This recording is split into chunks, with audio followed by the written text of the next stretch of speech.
No.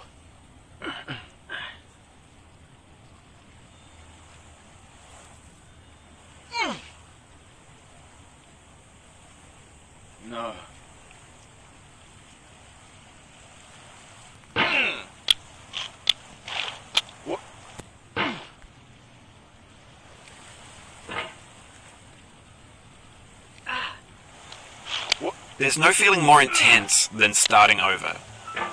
If you deleted your homework the day before it was due, as I have, or if you left your wallet at home and you have to go back after spending an hour in the commute. If you won some money at the casino and then put all your winnings on red but it came up black. If you got your best shirt dry cleaned before a wedding and then immediately dropped food on it. If you won an argument with a friend and then later discovered that they just returned to their original view. Starting over is harder than starting up. If you're not ready for that, like if you've already had a bad day, then what you're about to go through might be too much. Feel free to go away and come back. I'll be here. Alright, thanks for coming with me on this trip. And I'll understand if you have to take a break at any point. Just find a safe place to stop and quit the game. And don't worry, I'll save your progress, always. Even your mistakes. This game is a homage to a free game that came out in 2002, titled Sexy Hiking. The author of that game was Jazzuo, a mysterious Czech designer who was known at the time as the father of B games. And B games are rough assemblages of found objects. Designers slap them together very quickly and freely, and they're often too rough and unfriendly to gain much of a following. They're built more for the joy of building them than as polished products. In a certain way, Sexy Hiking is the perfect embodiment of a B game. It's built almost entirely out of found and recycled parts, and it's one of the most unusual and unfriendly games of its time. In it, your task is simply to drag yourself up a mountain with a hammer. And that act of climbing, in the digital world or in real life, has certain essential properties that give the game its flavor. No amount of forward progress is guaranteed. Some cliffs are too sheer or too slippery. And the player is constantly, unremittingly in danger of falling and losing everything. Anyway, when you start Sexy Hiking, you're standing next to this dead tree that blocks the way to the entire rest of the game. It might take you an hour to get over that tree, and a lot of people never got past it. You prod and you poke at it, exploring the limits of your reach and your strength, trying to find a way up and over. And there's a sense of truth in that lack of compromise. Most obstacles in video game worlds are fake. You can be completely confident in your ability to get through them, once you have the correct method, or the correct equipment, or just by spending enough time. In that sense, every pixelated obstacle in Sexy Hiking is real.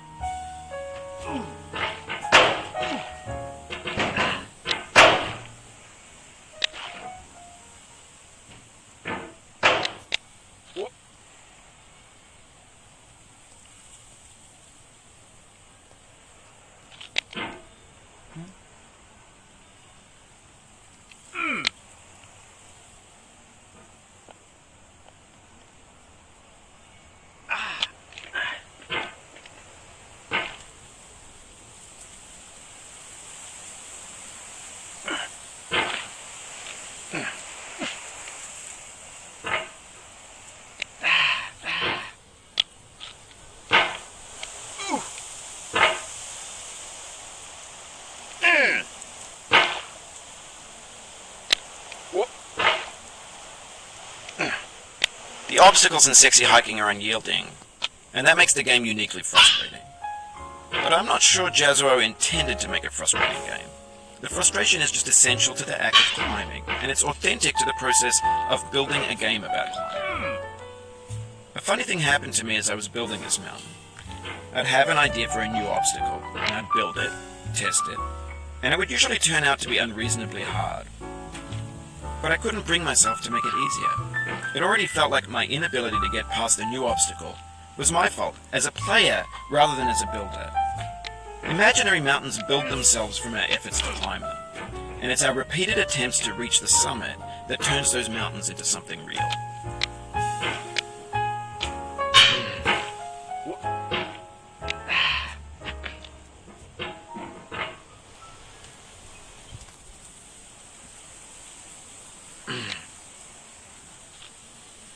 Oh, you just lost a lot of progress.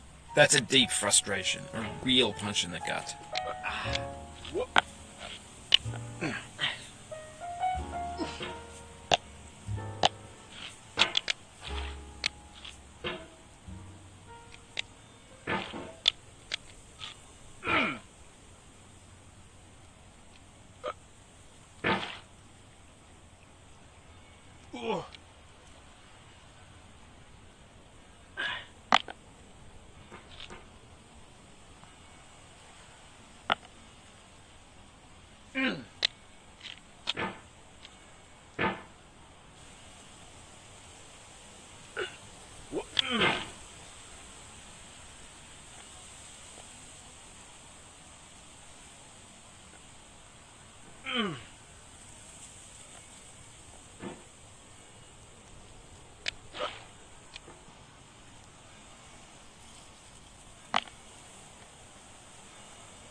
When you're building a video game world, you're building with ideas. And that can be like working with quickset cement.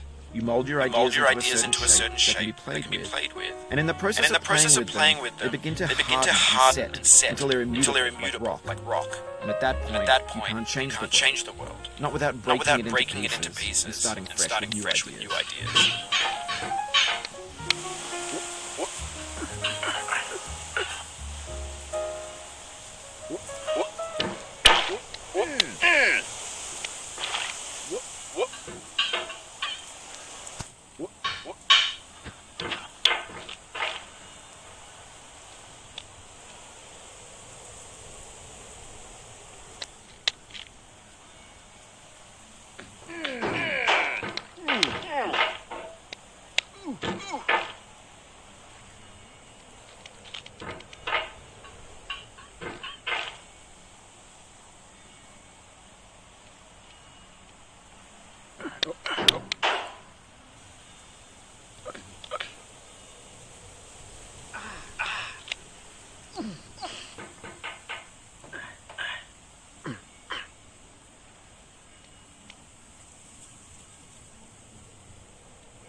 For years now, people have been predicting that games would soon be made out of prefabricated objects, bought in a store and assembled into a world. And for the most part, that hasn't happened, because the objects in the stores are trash.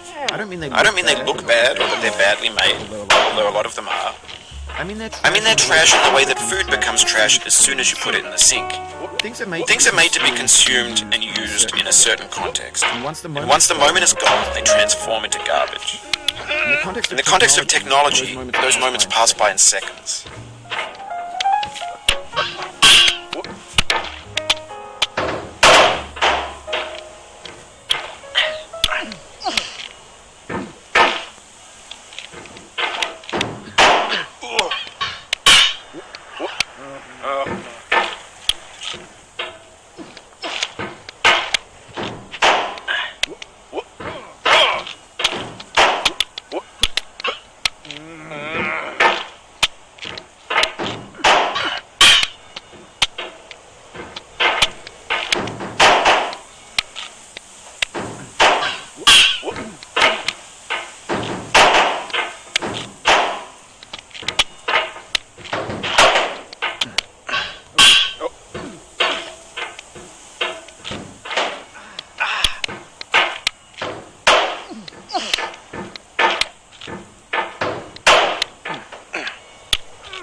咪的喵喵喵。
Over time, we've poured more and more refuge to this vast digital landfill that we call the internet. It now vastly outnumbers and outweighs the things that are fresh, untainted and unused.